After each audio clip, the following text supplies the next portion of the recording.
My brother slept with my fiancée and got her pregnant while my mom blamed me and demanded I take responsibility for raising their child. Growing up, it didn't take a genius to figure out who my mom's favorite was. It was Alex, my younger brother. It wasn't like she ever said it outright, but her actions made it glaringly obvious. The way she coddled him, praised him, and defended him no matter what. It was like he could do no wrong. Meanwhile, I was the responsible one. If anything went wrong, even if I wasn't involved, it was somehow my fault. Take the vase incident, for example. Mom had this expensive vase she loved, always talking about how it was a family heirloom or something. One day, Alex, who was maybe 8 at the time, broke it while playing soccer in the house. I was upstairs doing homework when I heard the crash. Before I even reached the scene, Mom was already yelling at me. "Why weren't you watching him, Liam? You're older. You should have stopped him." I tried to defend myself, but it was useless. Alex stood there, looking sorry, and that was enough for her to let him off the hook. She turned her full fury on me, ranting about how I needed to set a better example. I didn't even bother arguing after that. What was the point? It wasn't just about taking the blame, though. Alex got all the praise, too. When I achieved something, it was met with lukewarm acknowledgement at best. In 5th grade, I won a citywide math competition. I came home with my little trophy, beaming, ready to share the good news. Mom glanced at it and said, "Good job, Liam," before turning back to her cooking. A few months later, Alex got a participation ribbon at a soccer tournament, and you'd think he'd won the World Cup. Mom threw a pizza party for him, inviting family and neighbors over to celebrate. When I asked why she didn't do anything for my math win, she said, "Alex needs encouragement. You're older, you don't need that kind of attention." My dad, he stayed quiet through all of this. It wasn't that he didn't care, he'd give me these small, sympathetic smiles when Mom went overboard, but he never stood up for me. I think he was afraid of upsetting her, or maybe he just didn't know how to handle her intensity. Either way, his silence made it clear I was on my own. This favoritism didn't end when we got older. If anything, it became more pronounced. I got into a prestigious university on a full scholarship, a result of years of hard work and sacrifice. My mom barely reacted. She didn't even visit me on move-in day. I packed up my life, got on the bus by myself, and set up my dorm room alone. It stung, but I told myself it was fine. I didn't need her approval. When Alex got into a local community college a few years later, Mom acted like it was the greatest achievement ever. She threw him a party, complete with balloons, a cake, and a slideshow of his high school highlights. They even bought him a used car as a congratulations gift. I couldn't believe it. I had to bike 5 miles to my part-time job during high school, and save every penny just to afford textbooks. When I asked why they never helped me like that, Mom said, "You're independent, Liam. You didn't need our help." Alex's situation is different. Alex's situation included dropping out after 1 semester. But Mom wasn't even upset. "He's just figuring out what he wants to do," she said. "He'll find his path." Meanwhile, I was working 2 jobs, studying full-time and barely scraping by. I didn't ask for their help again. I knew what the answer would be. Over the years, Alex jumped from one failed venture to another. He opened an online store that went under in a few months, tried starting an app but never finished it, and even dabbled in selling sports gear, which also flopped. Each time, Mom would bail him out, pouring money into his projects and assuring him he just needed to find himself. When I asked why she kept enabling him, she snapped, "He's talented, Liam. He just hasn't found his stride yet.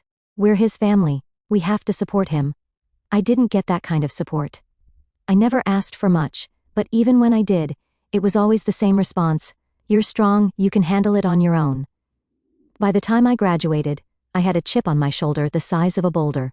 I wanted to believe that my success would finally make her see me, but it never did. Every achievement of mine was overshadowed by Alex's failures and her relentless need to prop him up. It wasn't just the favoritism, it was the way it made me feel invisible. No matter how hard I tried, I was never enough. I could win awards, land a great job, and be completely self-sufficient, but it didn't matter to her. Alex was always the priority. Dad's inaction hurt just as much, if not more. I knew he saw what was happening, he wasn't blind, but he never stood up for me, never told Mom she was being unfair. His silence felt like betrayal. Looking back, I think I stayed quiet, because I didn't know how to fight it. What do you do when your own mom doesn't see your worth? When your dad won't defend you? I thought if I worked hard enough, accomplished enough, it would change. But it didn't. By the time Emma came into my life, I was tired. Tired of fighting for recognition, tired of trying to prove I mattered. I didn't realize it at the time, but meeting her was like a lifeline. For the first time in my life, someone saw me for who I was, not who I was supposed to be. I met Emma at a party I almost didn't go to. Alex had insisted I come along, pestering me for days. "Come on, Liam, you're so boring. Live a little," he said. I'd just gotten off a grueling double shift at work, so the last thing I wanted was to hang around Alex's loud friends. But in a rare moment of letting my guard down, I went. The party was the usual kind of chaos Alex thrived in: booming music, people spilling drinks, and a haze of cigarette smoke clinging to the air. I lingered near the edge of the room, sipping on a beer and counting the minutes until I could slip out unnoticed. That's when I saw her. Emma was standing by the kitchen counter, laughing at something someone said. She had this way of commanding attention without even trying. It wasn't just her smile, it was her energy, her warmth. She looked up, caught my eye, and gave me a small, curious smile. I'm not the type to make the first move, but something about her made me feel braver than usual. I walked over and awkwardly introduced myself. "Hey, I'm Liam, Alex's older brother." "Alex has an older brother?" she said, her tone playful. "He never mentioned you."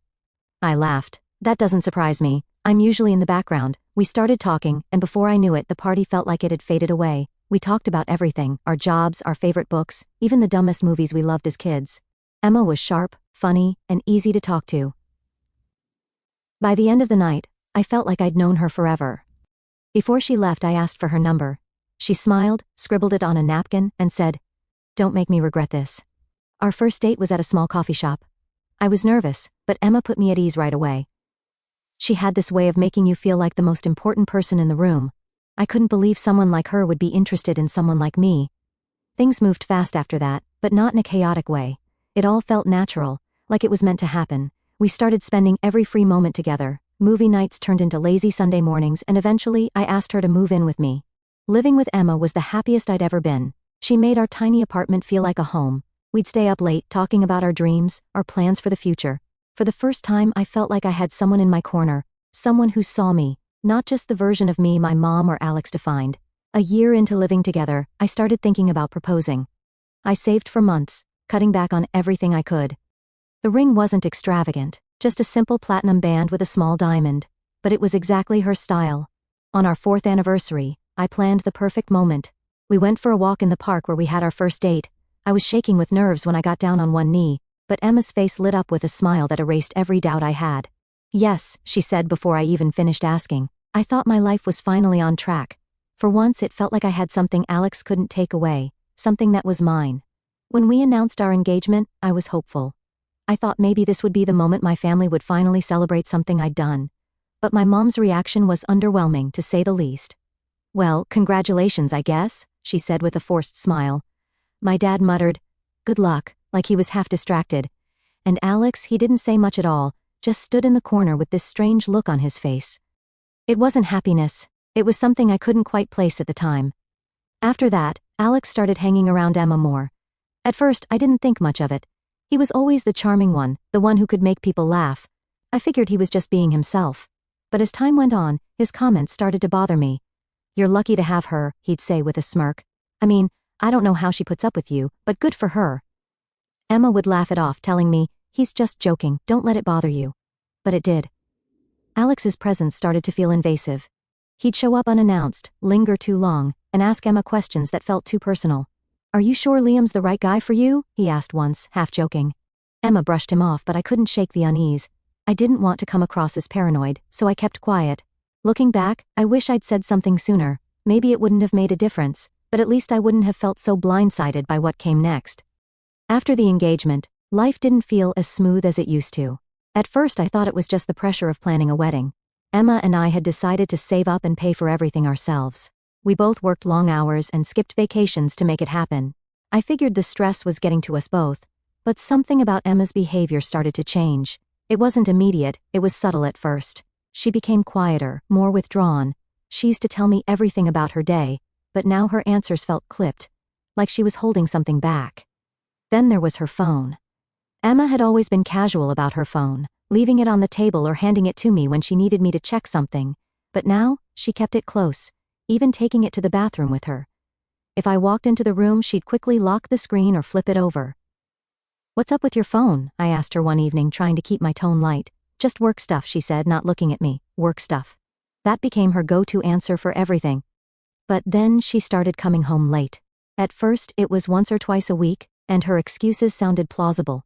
Meetings ran late, she got stuck finishing up a project. But over time, her stories stopped adding up. One night, I waited up for her watching the clock tick past midnight. When she finally walked through the door, she looked startled to see me still awake. "Long night?" I asked, keeping my voice calm, even though my stomach was churning. "Yeah," she said, avoiding my eyes. "We had to finish a report, and then we grabbed drinks after. You know how it is." Except I didn't. Emma wasn't the type to grab drinks with coworkers, especially not without texting me, and the faint smell of wine on her breath wasn't from her usual go-to. There was also a subtle hint of cologne, not hers and not mine. I wanted to believe her, but a nagging voice in the back of my mind told me something wasn't right. A few weeks later I noticed other changes. Emma started glowing in a way that felt different. She smiled more, but it wasn't her usual light-up-the-room smile. It was smaller, almost secretive. Her appetite shifted, and she started craving foods she used to hate.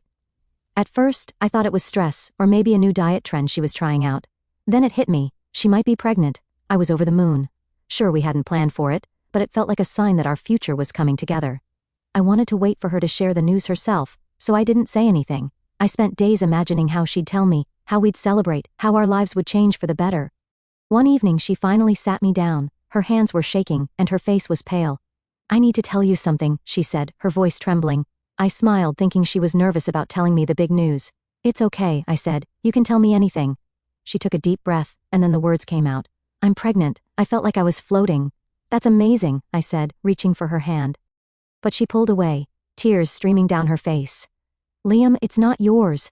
For a moment, I didn't understand what she was saying. The words hung in the air, incomprehensible. Then they hit me, and it felt like the ground had been ripped out from under me. "What do you mean it's not mine?" I asked, my voice barely above a whisper. She couldn't even look at me. "It's Alex's." The world shattered. I stared at her, waiting for her to take it back, to tell me it was a mistake or some cruel joke. But she didn't. Emma told me everything, or at least enough to destroy me. She said it started at our engagement party. While I was busy talking to guests, Alex had cornered her. He told her she was making a mistake marrying me, that I didn't appreciate her. He'd played on every insecurity she had, planting seeds of doubt until she started believing him. "It just happened," she said, tears streaming down her face. "I don't know why I let it." She tried to explain how Alex had promised her everything she thought I couldn't give. More attention, more affection, a better future. "He made me feel seen," she said, her voice breaking. I couldn't listen anymore. My chest felt like it was caving in. "Pack your things and leave," I said, my voice cold and unfamiliar. She tried to apologize, to explain, but I wasn't hearing it. By the time she walked out the door, I was left sitting in silence, staring at the life we'd built together, now in ruins. I called Alex that night. He picked up on the first ring, like he'd been expecting it. "What did you do?" I demanded. His response was as casual as if I'd asked him about the weather. "It was a mistake," he said. "It didn't mean anything." But when I pushed harder, his tone shifted. "Maybe if you were a better fiancé, this wouldn't have happened," he said, his words dripping with smugness. I saw red. I grabbed my keys and drove to his place, not thinking about what I'd do when I got there. When I pulled up, I saw my mom standing on the porch, arms crossed like she was waiting for me. My dad was next to her, looking exhausted before the confrontation had even started. "We need to talk," Mom said the second I stepped out of the car. "I don't have anything to say to him," I snapped, nodding toward the house where Alex was undoubtedly waiting. But she wasn't about to let me walk away. "He didn't mean for this to happen," she said. Emma led him on. "You have to forgive him. He's your brother." I stared at her in disbelief. "Forgive him? He slept with my fiancée. He got her pregnant. He's your brother," she repeated, like that made it all okay. "Family comes first." I looked at my dad, hoping for some kind of support, but he just looked away. In that moment, I knew I was on my own. After that night, it became clear that my family had already chosen sides, and it wasn't mine. For days after my confrontation with Alex and my parents, I avoided their calls. At first I thought they'd let it go, but my mom was relentless. She left voicemail after voicemail, her tone switching between guilt-tripping and outright anger. "Liam, you're being ridiculous. You're tearing this family apart," she said in one. My dad called too, but his messages were softer, almost apologetic. "Your mom is upset. We just want to sit down and talk this through." It wasn't reassuring. If anything, it made me angrier. I didn't need a conversation. I needed them to understand how deeply they'd betrayed me. And it wasn't just them. My mom started rallying the extended family. Before long, aunts and uncles I hadn't spoken to in years were calling, texting, even leaving comments on my social media posts. They all said the same thing. "You have to forgive Alex. He's your brother. Families go through rough patches. You'll regret cutting him out." It was like they didn't even care about what Alex had done. No one mentioned the betrayal, the lies, or the fact that he had knowingly destroyed my relationship. Instead, They framed it as a misunderstanding that I was blowing out of proportion. One night, I got a call from my cousin Katie. She's one of the few relatives I've always been close with, so I answered, hoping for some kind of support. "Liam, I just heard," she said, her voice hesitant. "Please don't tell me you're calling to defend Alex," I said. "No," she replied quickly. "I think what he did is disgusting. I don't understand why everyone is blaming you." I let out a bitter laugh. "Because that's how it's always been. Alex can do no wrong, and I'm the one who's expected to clean up the mess." Katie didn't argue. She knew I was right. "I just wanted to check on you. If you need someone to talk to, I'm here." Her words meant more than I could express. She was one of the only people who saw what was happening for what it was, a complete and utter betrayal. But most of the family wasn't like Katie. They bought into my mom's narrative that Alex was the victim, that Emma had seduced him, and that I was overreacting by refusing to forgive them. My mom even had the audacity to suggest I reach out to Emma and help her through this. "Help her?" I snapped when she brought it up over the phone. "That's your solution? After what they did to me? She's pregnant, Liam," Mom said, as if that justified everything. "The baby is innocent in all of this. You can't just walk away. I don't owe that baby or them anything," I said before hanging up. But it didn't stop there. My mom started showing up at my apartment. The first time she knocked on the door for nearly an hour before finally leaving. The second time she camped out in her car across the street, waiting for me to come outside. It was unsettling, to say the least. I started taking alternate routes home and avoided going out unless I absolutely had to. But she wasn't the only one escalating things. One afternoon at work, I got a call from the front desk.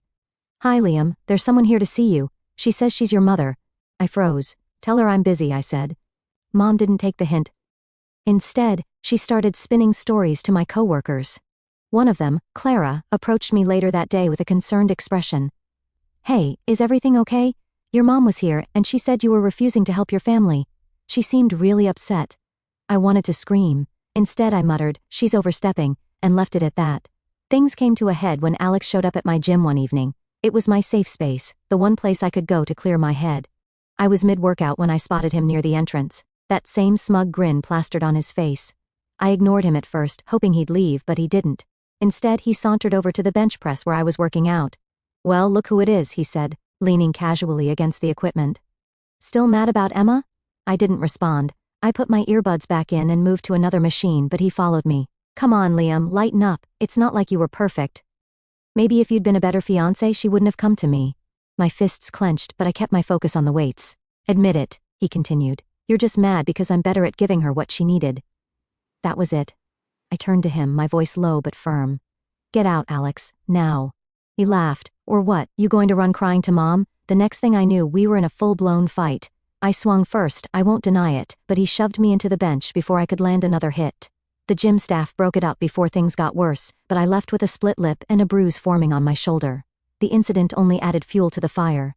Alex filed a police report, claiming I'd assaulted him without provocation. My mom backed him up, of course, spinning the story to make me look like the aggressor. It was the final straw. The next day, I filed for a restraining order against Alex and my parents. When they found out, Mom called, furious. "How could you do this to us? We're your family." "You stopped being my family the moment you sided with him," I said before hanging up. The court hearing was a nightmare. Mom cried, telling the judge it was all a misunderstanding. Alex played the victim, claiming he'd only come to the gym to talk and that I'd attacked him out of nowhere. But I had evidence, texts, voicemails, and even security footage from the gym painted a very different picture. The judge wasn't buying their story. The restraining order was granted, and for the first time in months, I felt like I could finally breathe. After the restraining order was granted, I thought things might finally settle down. I was wrong. The silence from my family didn't last long. A week after the court hearing, I received a letter in the mail. It was from my mom, handwritten, pages long, and dripping with guilt-laden phrases like, "You're breaking my heart, and how could you do this to your family?" She went on about how Alex had made a mistake, how Emma wasn't innocent in this either, and how the restraining order was a betrayal. She ended it with, "We'll always be your family, no matter how hard you try to push us away." I tore the letter in half and threw it in the trash. But it didn't stop there. My relatives started calling again. Apparently, Mom had told them about the restraining order, but only her version of the story. In her narrative, I was the vengeful son tearing the family apart over a misunderstanding. "You're being so dramatic, Liam," my aunt said during one call. "This is just family drama, everyone has it." Another relative chimed in with, "You can't stay mad forever, what's done is done. Focus on the baby, it's not their fault. It was like they all shared a script, each trying to guilt me into forgiving Alex and coming back to the family. None of them cared about the betrayal, the lies, or the emotional toll it had taken on me. The final straw came when my mom showed up at my workplace again, despite the restraining order. This time, she brought Alex with her. I spotted them in the parking lot as I was leaving for lunch. They were standing by my car, Mom waving her arms like she was lecturing something, Alex leaning against the hood, arms crossed, smirking like he always did when he thought he had the upper hand. "Liam," Mom called when she saw me, "we need to talk." I turned on my heel and started walking back toward the building, but Alex's voice stopped me. "Running away again?" "Typical," he said, loud enough for everyone nearby to hear. I spun around, keeping my distance. "You're violating a court order," I said, my voice steady. "Leave, or I'll call the police." Mom looked offended. "We're just trying to fix this. You're being unreasonable." "There's nothing to fix," I said. "You chose your side, now deal with the consequences." Alex pushed off the car, taking a step closer. "You're pathetic," he sneered. "You can't even face your own family." Before I could respond, a CO worker came outside and quietly asked if I needed help. I nodded, grateful for the backup. Alex muttered something under his breath, but they both left before the situation escalated. That night, I realized I couldn't stay. The restraining order had given me some protection, but it wasn't enough. They knew where I lived, where I worked, and they had no intention of leaving me alone. The next day, I made up my mind. I was going to leave town, start fresh somewhere far away from them. Packing up my life wasn't easy. I sold most of my belongings, keeping only the essentials. As I packed, I couldn't help but think about all the times I tried to make things work with my family, the holidays where I felt invisible, the milestones they barely acknowledged, the constant comparisons to Alex. By the time I sealed the last box, I felt a strange mix of sadness and relief. I wasn't just leaving behind my family, I was leaving behind years of hurt and disappointment. Before I left, I called my cousin Katie to let her know what I was doing. She was one of the few people who had supported me through all of this. "Are you sure about this?" she asked. "It's a big step." "I'm sure," I said. "I can't keep living like this, Katie. They'll never change." She didn't argue. "If you need anything, call me," she said. "And don't forget, you deserve better than what they've given you." Her words stuck with me. The day I left, I didn't tell anyone except Katie. I packed up my car, deleted my old social media accounts, and started driving. As I crossed the state line, I felt an overwhelming sense of freedom. I didn't know what my future held, but I knew one thing: it wouldn't include them. Emma's life fell apart faster than even I expected. Alex left her a few months into her pregnancy, disappearing without so much as a goodbye. He left her with no money, no plan, and absolutely no support. I didn't hear about it directly, of course. I'd cut all ties with my family, and I had no intention of reopening old wounds, but they couldn't leave me alone. Katie, my cousin, was the first to tell me. "Did you hear about Alex?" she asked during a rare phone call. "No," I said bluntly, already dreading what she might say. "He left Emma, just up and vanished. She's a wreck, and now her parents have disowned her because of the whole situation. They said she brought shame to the family." I didn't respond. What was there to say? Emma had made her choices, and now she was facing the consequences. But part of me couldn't help but feel a sliver of pity. As much as I hated what she'd done to me, I wouldn't wish Alex's betrayal on anyone. Katie continued, her voice softer. "She's staying in some cheap motel now, barely scraping by. Her family won't even speak to her. It's bad, Liam. I wanted to feel vindicated. I wanted to laugh and say serves her right, but all I felt was a hollow ache, like the final chapter of a book I never wanted to read." Alex's disappearance didn't surprise me. He'd never been one to stick around when things got tough. But what did surprise me was how my mom reacted. Or didn't react, rather. "She's making excuses for him again," Katie said during another call. "She's telling everyone he just needs time to figure things out. Can you believe that?" "Of course I can," I replied bitterly. "That's what she's been doing his whole life." But this time, her excuses weren't landing as well as they used to. Even my dad, who had always been passive, seemed fed up. Katie told me he'd started spending more time at work, avoiding the house entirely. "Your dad looks miserable," she said. "I think he's finally seeing the damage your mom's favoritism has done. But you know him, he won't say anything." It didn't matter to me anymore. I wasn't interested in what my parents thought or how they were coping. They'd chosen Alex over me time and time again, and now they could deal with the fallout. Emma's family cutting her off added another layer to the mess. From what I heard, they were furious when they found out about her affair with Alex. They'd initially supported her when we got engaged, but once the truth came out, they wanted nothing to do with her. Her dad called her a disgrace, Katie said. Can you imagine hearing that from your own parent? I could, in a way. Emma was experiencing the same rejection I'd felt my entire life. The difference was, she'd brought it on herself. The guilt-tripping from my mom intensified after Alex left Emma. She called from unknown numbers, left voicemails, and even sent me emails. "You're still her fiancé in a way," one message said. "You should help her, Liam. The baby is innocent in all of this," another email read. "Family means stepping up, even when it's hard. I raised you better than this." I deleted them without responding. When I continued to ignore her, my mom resorted to sending other relatives after me. Aunts, uncles, even distant cousins I hadn't spoken to in years suddenly started calling and texting. "You can't let Emma struggle like this," one cousin said. "She's pregnant, Liam. Don't be so cold." "She's carrying your niece or nephew," another said. "That baby needs a family." They made it sound like I was the villain for walking away. No one seemed to care about what Emma and Alex had done to me. No one wanted to talk about the betrayal, the lies, or the years of favoritism that had driven me to cut ties in the first place. Katie, as always, was the only one who saw things clearly. "Don't let them guilt you," she said. "You've done nothing wrong. This is their mess, not yours." Her words were a lifeline. Despite everything, I stayed firm in my decision to stay away. I knew that getting involved would only drag me back into the chaos I'd fought so hard to escape. Emma's struggles weren't my responsibility, and neither was Alex's absence. I kept my focus on rebuilding my life. Therapy helped me work through the lingering anger and resentment, and I found peace in the little things, taking Max for long walks, exploring my new city, and meeting people who knew nothing about my past. Sometimes, late at night, I'd wonder how things might have been different if my mom had treated me fairly, if Alex hadn't betrayed me, if Emma had made different choices.